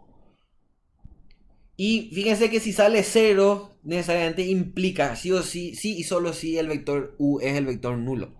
No hay otra manera de que yo multiplique un vector por sí mismo y que me dé cero si es que ese vector no era luego el vector nulo. ¿Estamos de acuerdo? Entonces estas tres condiciones son tres axiomas que tienen que cumplir. A partir de ahora entonces yo te doy una función que toma dos vectores y te devuelve un escalar. Si vos querés saber si esa función es un producto interno, tenés que verificar que se cumplan estos tres axiomas. Se cumplen los tres, entonces el producto, esa función define un producto interno. Y acá una pregunta curiosa para que verifiquen y vean qué pasa, para que investiguen. ¿Cómo son los axiomas si es que el espacio vectorial es complejo? Fíjense, yo definí para un espacio vectorial real. ¿Y si es complejo? ¿Qué pasa? ¿Cómo cambian? ¿Cambian o no cambian? Esa es una tarea interesante que queda para que ustedes lo lean en el libro y analicen qué va a pasar. Muy bien. Vamos a ver un poco los productos internos usuales que vamos a estar utilizando en ciertos espacios vectoriales, ¿verdad? Acá no está mal recordar que un espacio, que el producto interno usual que nosotros estamos utilizando es el producto escalar. El producto, fíjense que el producto escalar es es una forma de multiplicar vectores, ¿verdad? Tal que toma dos vectores de un espacio vectorial, multiplica sus componentes, los suma, etcétera, y sale un escalar nomás. Por eso el producto es escalar, ¿verdad? Entonces a dos vectores le asocia un escalar. Ese producto interno se puede escribir de esta manera, de forma un poquito más general, ¿verdad? Es el producto de los vectores de forma matricial, ¿verdad? O sea, si yo te doy un vector en R3, no hay que olvidar que ese vector es un vector columna. Entonces acá hay que poner la traspuesta del primer vector por el otro vector sin transponer, ¿verdad? Ese es el producto interno usual que nosotros utilizamos en R3, R2, etc. Ok, entonces, perdón. Muy bien. Continuamos entonces con otro producto interno usual para ver otro espacio vectorial. Fíjense el espacio vectorial de las matrices de orden m por n, ¿verdad? Fíjense acá aparece la traza, ¿verdad? Fíjense que, perdón, el producto interno usual de las matrices son de orden m por n, ¿verdad? O sea, acá tanto acá A es de orden m por n, perdón, m por n, B es de orden m por n también. Entonces fíjense que B traspuesta por A, se puede realizar ese producto, ¿verdad? Porque B traspuesta es de orden n por m, A es de orden m por n. Entonces B traspuesta por A traspuesta es una matriz de orden n por n, ¿verdad?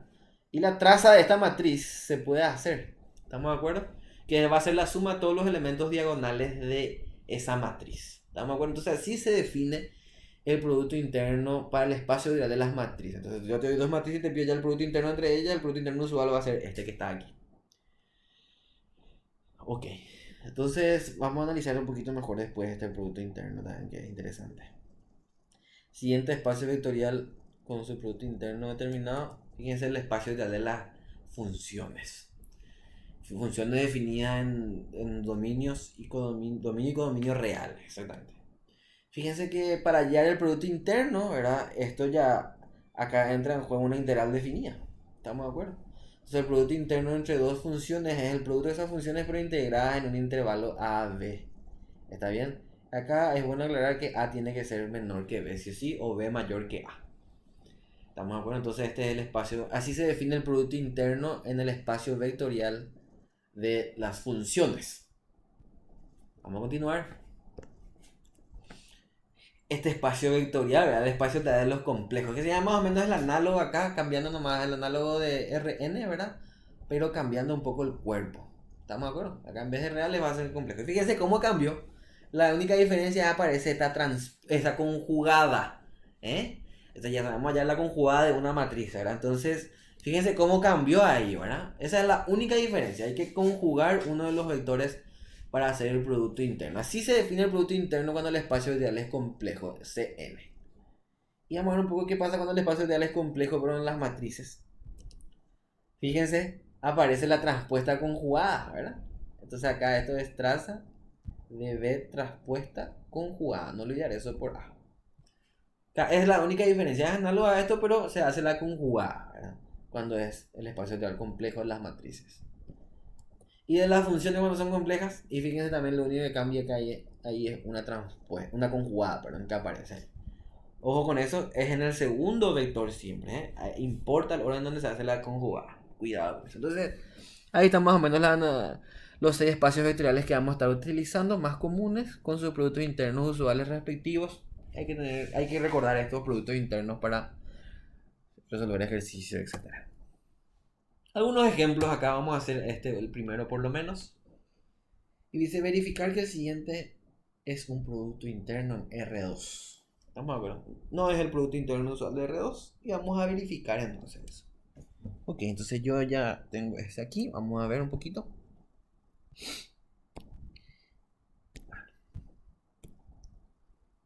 Ok, entonces vamos a hacer acá la primera partecita por lo menos. Entonces tengo que definir, ¿verdad? A este vector que está aquí ya le llamo U. A este le vamos a llamar B. Y sea W de R2 también definido de la siguiente manera. Z1, Z2. ¿Está bien? Y vamos a definir A y B números reales también que vamos a utilizar para demostrarlos así. Entonces, fíjense que el primer axioma para producto interno, ¿verdad? Vamos a llamarle I1, establecía esto, ¿verdad? A por U más B por B por W, así se lee, tiene que ser A por U por B más B por B, perdón, U por W, ¿verdad? Y B por W. Entonces tenemos que demostrar ambos lados, ¿verdad? Tengo que ver ambos lados de la igualdad. Tengo que verificar que se cumpla esto y esto que está aquí, ¿verdad? Entonces, ¿cuál es el vector A por U más B por W? Fíjense que A por U más B por W, yo voy a escribir acá, es este vector, ¿verdad? Es A por X1 más B por Y1, así. A por X2 más B por Y2, son 2. Todo esto multiplicado por el vector W, ¿verdad? Que es Z1, Z2. ¿Está bien? Tiene que ser igual acá a esto que está ahí. Ok, y vamos a hacer este lado primero, este lado. Y ya vamos a hacer el producto interno según esta regla que está aquí. Fíjense cómo es la regla. Es producto de las primeras componentes, x1 por y1, menos producto de esta primera componente por la segunda componente, menos esta primera componente por esta segunda componente, más 3 veces el producto de las segundas componentes. Entonces esa misma regla. Entonces va a ser producto de las primeras componentes, ¿verdad? Que ya puse aquí. Bueno, aquí, producto de las primeras componentes. ¿Estamos de acuerdo? Por, o sea, menos ahora, ¿verdad? Producto de las segundas, de la primera componente del primer vector por el de la segunda, por la segunda componente del segundo vector. Entonces acá, primera componente del primer vector por la segunda componente del segundo vector. Menos primera componente del segundo vector por la segunda componente del segundo vector. Del primer vector, perdón. Ahí. Y más 3 veces el producto de las segundas componentes, ¿verdad? ¿Estamos de acuerdo? Creo que se puede seguir eso ahí. Hago entonces acá la distributiva de esta operación de acá. Todo lo que tenga A, voy a agrupar de un lado. Fíjense, todo lo que tenía A. Entonces acá es este y este, ¿verdad? Y me queda A por x1 por z1 menos x1 por z2 menos x2 por z1 más 3 veces x2 por z2, ¿verdad? Y ahí factor común A. Después todo lo que tenga B ahí, lo que sobra ya es, ¿verdad? Y queda esta expresión que está aquí. Y fíjense que esto que está aquí no es otra cosa que U por B, ¿verdad? U por W. ¿Verdad? Producto de las primeras componentes, sigue la misma regla. Y esto que está aquí entonces también, ¿verdad? Esto es B por W también. Entonces efectivamente sale que es igual a todo esto que está aquí. O sea, acabamos de demostrar que se está cumpliendo la primera propiedad, el primer axioma, que es el del axioma de la linealidad, ¿verdad? Entonces se verifica el primer axioma. ¿Ven? Es un poquitito de álgebra, no es nada complicado, esto pueden hacerlo después un poquito más detallado ustedes tal vez, y les va a salir lo mismo, ¿verdad? Vamos a hacer el siguiente axioma, y el siguiente axioma pide demostrar que el producto interno es conmutativo, ¿verdad? Que es simétrico, le decía él, ¿verdad? Entonces tengo que demostrar que U por B es igual a B por U. U por B está acá.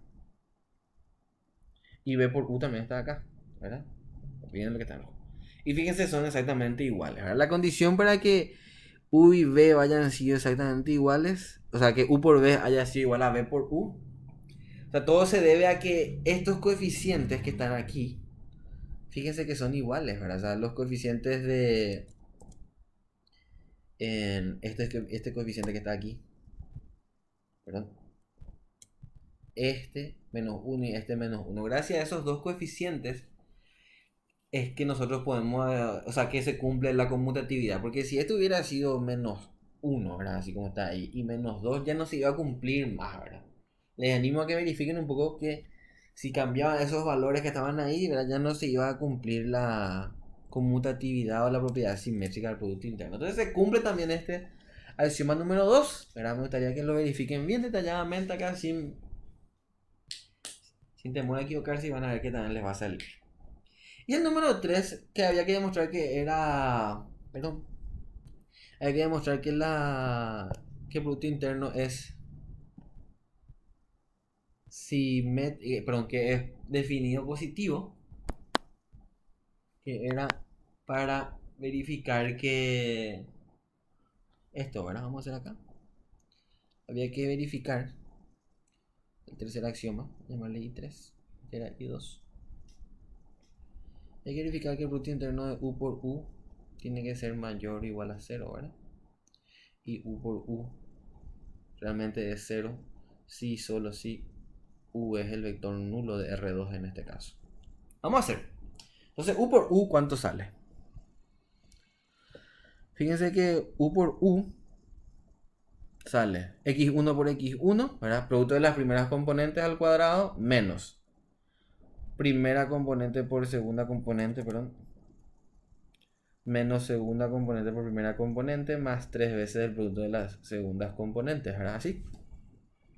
O sea, esto sale x1 al cuadrado menos 2 veces x1 por x2 más 3 veces x2 al cuadrado. que si yo vuelvo a reescribir esto me queda x1 menos x2 al cuadrado más 2x3 al cuadrado, ¿verdad? Completando un trinomio, ¿verdad? Acá este 3 dividí, separé en x2 al cuadrado más 2x2 al cuadrado y completé este trinomio así. ¿Estamos de acuerdo? Entonces fíjense, primero que nada,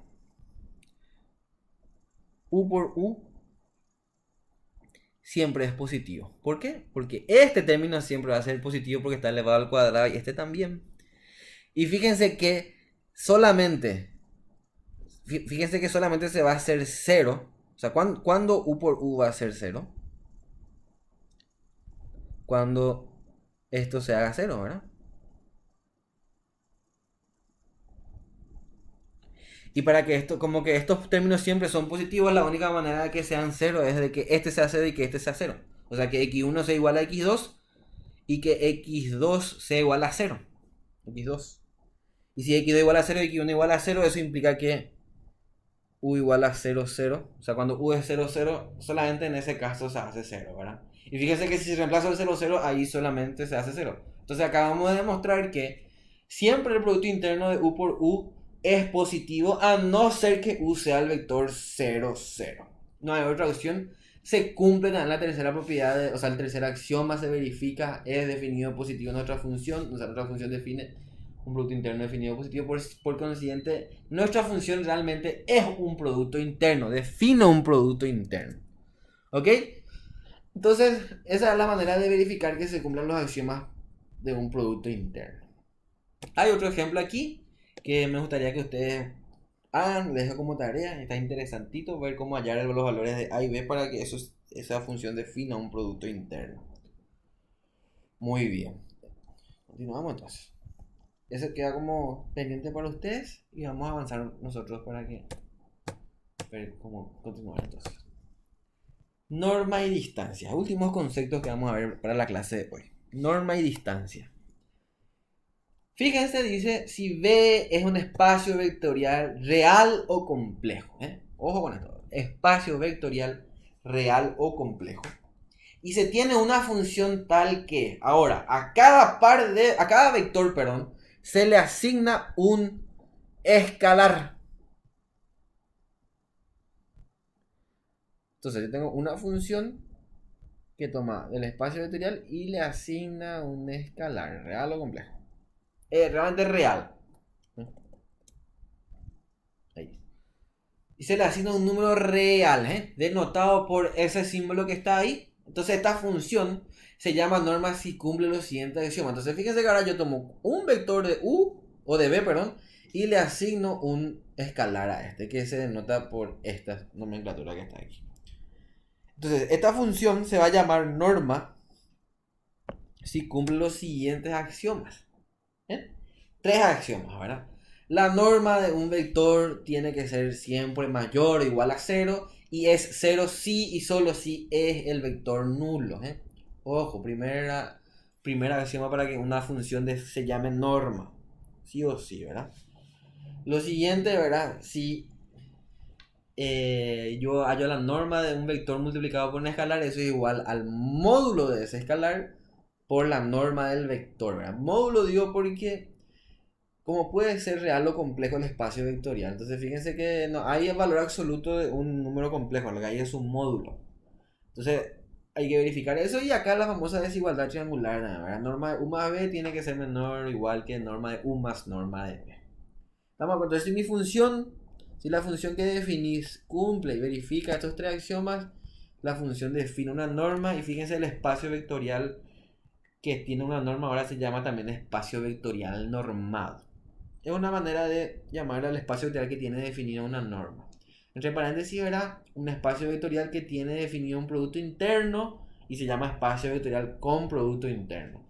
Espacio vectorial que tiene norma se llama espacio vectorial normado. Y si ve un espacio vectorial real o complejo nuevamente y se tiene una función tal que a cada ahora par de vectores le asigna un escalar muy parecida a la definición de producto interno, ¿verdad? Solamente que ahora ese escalar ya realmente es un número real, no es cualquier escalar. Antes podía ser un escalar, ahora es un número real luego que se denota por esto. Entonces yo ahora tengo una función que toma dos elementos a través de un espacio vectorial y le asigna un número real. Ahora tomo entonces acá u y b y le denoto así, o sea, estos dos vectores, perdón. A estos dos vectores u yo le asigno entonces este número que está acá. ¿Estamos de acuerdo? Entonces yo tomo esta función y esta función cumple con los siguientes axiomas que están aquí. Fíjense que ese escalar siempre sea, mayor o igual a 0 y que sea 0 si, solo si u es igual a b, que la distancia de u a b sea igual a la distancia de b a u y esta desigualdad triangular también, ¿verdad? Entonces si se cumple eso, si la función cumple con los tres axiomas, la función se llama distancia entre vectores. ¿Está bien? Y este es el concepto de distancia que nosotros ya conocemos, ¿verdad? No está mal recordar, ¿verdad? Que la distancia, o sea, si yo estaba en el plano x, y realmente acá hay que aclarar algo. Los vectores, o sea, los vectores no son flechitas, ¿eh? Los vectores son puntos realmente. La flechita que nosotros le ponemos son representaciones geométricas nada más. Tengo unos puntos acá en este plano. Entonces, si yo a esto le llamo u y a esto le llamo b, y nosotros recordamos que esta era la distancia entre ellos, ¿verdad? El módulo de este vector realmente, ¿verdad? O sea, esa función que nosotros usábamos ahí para hallar la distancia entre esos puntos, verifica los axiomas, estos tres axiomas justamente que están aquí, ¿verdad? Entonces, un espacio vectorial con distancia se llama espacio vectorial métrico, ¿verdad? Entonces, yo te digo un espacio vectorial métrico, quiere decir que en el espacio vectorial se definió una distancia. Fíjense acá algo muy interesante. El producto interno, la norma y la distancia se definen a los tres de forma independiente. O sea, no necesariamente uno depende del otro. Realmente, y fíjense que en la definición, en cómo se definen luego, ninguno depende del otro, porque siempre se define a partir de un espacio vectorial. No se define a partir de un espacio vectorial métrico, ni normado, ni con producto interno, ¿verdad? Ninguno de ellos se define con base en el anterior. Entonces acá vamos a ver algunas observaciones. ¿Qué es lo que es la norma? La norma es un indicador de que en el espacio vectorial hay elementos que tienen diferentes tamaños, ¿verdad? Para eso nos sirve la norma. O sea, no todos los vectores son iguales porque todos difieren por lo menos en el tamaño, ¿verdad? Y también pueden diferir en la dirección, en el sentido, etc. Pero la norma nos ayuda a distinguirlos por su tamaño. La norma usual, ¿verdad? Si yo no defino una norma, fíjense, la norma usual está ligada al producto interno. O sea, yo tengo un espacio vectorial. Definí una norma, definí un producto interno. Entonces ya hay una norma asociada al producto interno. Y que es esta que está aquí.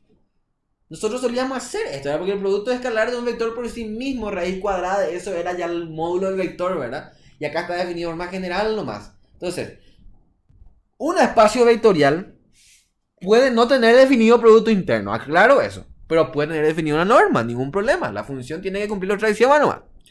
Ahora, tengo un espacio vectorial que tiene producto interno definido y hay una norma asociada a ese producto interno, mejor dicho, que es la raíz cuadrada del producto interno de un vector por sí mismo. ¿Se entendió? O sea, eso es entonces la norma usual para nosotros. Si el problema nos da un producto interno y no nos define una norma, nosotros ya tenemos que usar la norma usual, que es esta que está aquí. Raíz cuadrada del producto interno del vector por sí mismo. Hay una norma que se llama, un ejemplo, una norma que no es la usual, la norma del supremo. Así se llama. No se asusten por su nombre, ¿verdad? Y fíjense que esta norma es tal que dado un vector u, vamos a poner de Rn, ¿verdad? Que tiene componente x1, x2, bla, bla, bla, xn. La norma de este vector es el máximo valor del valor absoluto de sus componentes. Es así que yo te doy el vector 1, 2, menos 3. La norma del supremo de este vector es 3. Entonces, que el valor absoluto de todos sus componentes y tomo el mayor de ellos. Eso es la norma del supremo. Vamos a ver en algún ejercicio seguramente la norma del supremo. Esta función cumple los tres axiomas de una norma. Norma 1 se define como la suma de valor absoluto de todas las componentes del vector. Entonces, si yo tenía el vector u igual a 1, 2, menos 3, Y la norma 1 entonces se define como 1 más 2 más 3, 6. ¿Estamos de acuerdo? Esa es la norma 1 del vector. ¿Entendió? Otra función de norma que cumple con los tres axiomas. La norma 2, esta es la norma que nosotros solíamos utilizar, ¿verdad? Fíjense que si yo tenía el vector 1, 2, menos 3, fíjense que la norma 2 de u no es otra cosa que la raíz cuadrada de 1 al cuadrado más 2 al cuadrado más 3 al cuadrado. Este es el producto, este es el que está asociado al producto escalar que nosotros solemos utilizar, la norma 2. ¿Estamos de acuerdo? Muy bien, son acá 4 ejemplos de normas, vamos a decirle, ¿verdad? Que están definidas. Fíjense que de las 4 normas que yo les mostré, perdón, 3 normas, una sola norma está ligada al producto interno. El resto no está ligado al producto interno. ¿Estamos de acuerdo? Ojo con eso, ¿verdad? La norma no está asociada al producto interno. La distancia tampoco, ¿verdad? Son conceptos independientes. Así también podemos definir una distancia usual. La distancia usual sí está ligada a la norma, ¿verdad? Ojo con eso. Tengo que tener, si yo quiero usar la distancia usual en un espacio vectorial, tengo que tener definida una norma. Así como si yo quería usar la norma usual, tengo que tener definido un producto interno, ¿verdad?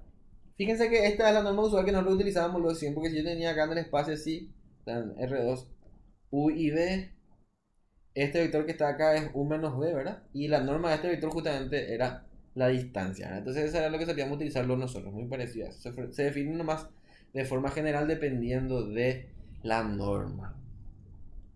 ¿Ok? ¿Alguna otra cosa? Muy bueno. Si en un espacio vectorial se define un producto interno, la norma en él es la asociada a dicho producto interno, lo que ya estábamos mencionando hace rato. ¿Verdad? Un ejemplo acá para poder determinar entonces este ejercicio, para poder aplicar este concepto de norma que estábamos viendo. Tengo yo acá entonces hecho este ejercicio y vamos a mirar cómo se hace.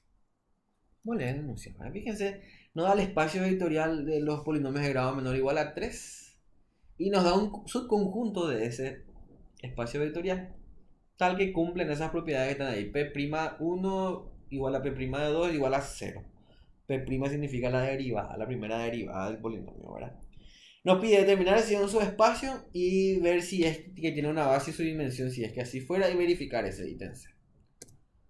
Vamos a ver entonces. Vamos a tratar de resolver ese ejercicio acá. ¿Cómo verificamos si un conjunto dado es un subespacio? Si ustedes recuerdan, hay que verificar los 3 axiomas o los 2 axiomas, ¿verdad? También para un conjunto para ver si es que es un subespacio, ¿verdad? Entonces, primeramente tenemos que verificar que esté el vector nulo ahí, ¿verdad? El vector nulo de P3.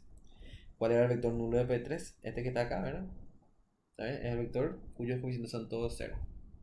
Si fíjense que este polinomio lo evalúa en cualquier x ya da 0, ¿verdad? Entonces, si yo derivo ese polinomio y evalúo en 1, da 0. Y si derivo y evalúo en 2, también da 0. Entonces, eso implica, ¿verdad?, que el vector nulo pertenece a ese conjunto S por lo menos. Se cumple el primer axioma. Siguiente axioma. Tiene que ser cerrado para la combinación lineal de vectores, ¿verdad? Si recuerdan eso. Entonces yo defino aquí dos polinomios o dos vectores de S. Tomo A y B números reales, escalares, ¿verdad? Y voy a verificar si este polinomio está ahí, ¿verdad? La combinación lineal de ellos dos. Quiero ver si están S. Si están S, tiene que cumplir la condición de S, ¿verdad? Entonces,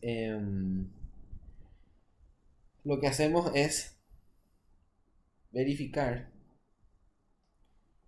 que como que P1 y P2 pertenecen a S, entonces cumplen la propiedad de los elementos de S. O sea, P1' de 1 es igual a 0 y P1' de 2 también es igual a 0. La misma cosa con P2 ocurre, ¿verdad? También verifica la condición de pertenecer al conjunto S.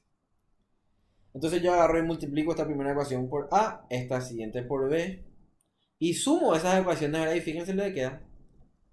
Esto que está aquí, ¿verdad? Y esto agarro y reescribo acá. ¿Estamos de acuerdo? Entonces acá yo, como la derivada puede salir de la combinación lineal de vectores, ¿verdad? Yo puedo escribir esto que está aquí. Y también esto que está aquí, ¿verdad? O sea, esto es igual a esto. Y que es igual a 0, ¿no? Entonces fíjense, este polinomio derivado y evaluado en 1 es igual a ese mismo polinomio derivado y evaluado en 2, igual a 0. Cumple entonces con la condición de S. Entonces la combinación lineal de vectores de S sigue estando dentro de S. Por consiguiente, ese conjunto S es un subespacio de P3. ¿Estamos de acuerdo? Como es un subespacio, entonces hay definida una base y tiene dimensión también, ¿verdad? Ok, entonces continuamos aquí. Y vamos a ver ese ítem B ahora.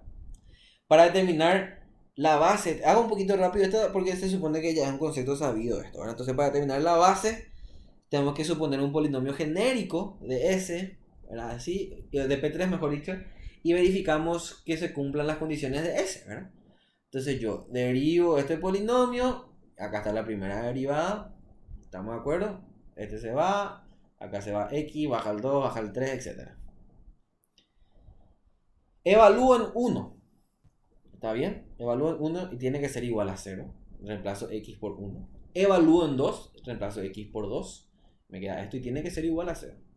Ahora este sistema de ecuaciones voy a reescribirlo de forma matricial aquí, ¿verdad? Donde están las variables A, B, C y D y el sistema de ecuaciones matricial. La matriz de coeficientes de ese sistema de ecuaciones que acabamos de ver. Escalono eso, ¿verdad? Ahí tengo las variables libres acá, variables pivots, y las que sobran son las variables libres que son A y D, variables libres A y D. Le doy entonces valores a A y a D y ahí hallo cuántos salen los polinomios, ¿verdad? De la base. Fíjense que en la base, como hay dos variables libres, la dimensión de S es 2. Tengo que tener dos polinomios en la base, ¿eh? No hay que olvidar que los polinomios son de la forma A más BX más CX cuadrado, ¿verdad? Más DX al cubo. Entonces le doy valores a A. Entonces, qué sé yo, AD igual a 0. Si D vale 0, fíjense que C vale 0 acá. Y si C vale 0, B vale 0. Entonces A igual a 1, el primer polinomio de la base. Después a A le doy 0. Y a D le podemos dar, por ejemplo, menos 2, como dice acá. Si a D le doy menos 2, fíjense que C sale 9. C está acá. Y con C igual a 9, D igual a menos 2. D sale menos 12. Y acá estos son los dos vectores de la base. Entonces, ok, esta primera parte fue para repasar el capítulo de espacios vectoriales, nada que nada. Ya demostramos que un espacio vectorial, etc. Y ahora el problema nos pedía, fíjense lo que nos pedía el problema, determinar si esta función, vamos a borrar un poquito, determinar si esa función que está ahí, ¿verdad? Que la norma del P, o sea que a un polinomio le asocia este número. Fíjense que evaluar un polinomio en un número es un número, ¿verdad? Entonces, me pide determinar si eso verifica una norma o no. ¿Estamos de acuerdo? Entonces, tenemos que hacerla fácil, ¿verdad? Vamos a verificar si esa función da o no, o cumple o no los axiomas de un producto interno. Entonces, fíjense, ¿qué tenemos que hacer? Tenemos que verificar los axiomas de norma, ¿verdad? Ok. Entonces, yo tengo que hacer lo siguiente. Primer axioma era que la norma tiene que ser mayor o igual a 0 y tiene que ser igual a 0 si solo si P de X es el polinomio nulo, ¿verdad? O sea, el vector nulo. ¿Cómo se halla la norma en este caso? Entonces, ¿quién es lo que es P de X?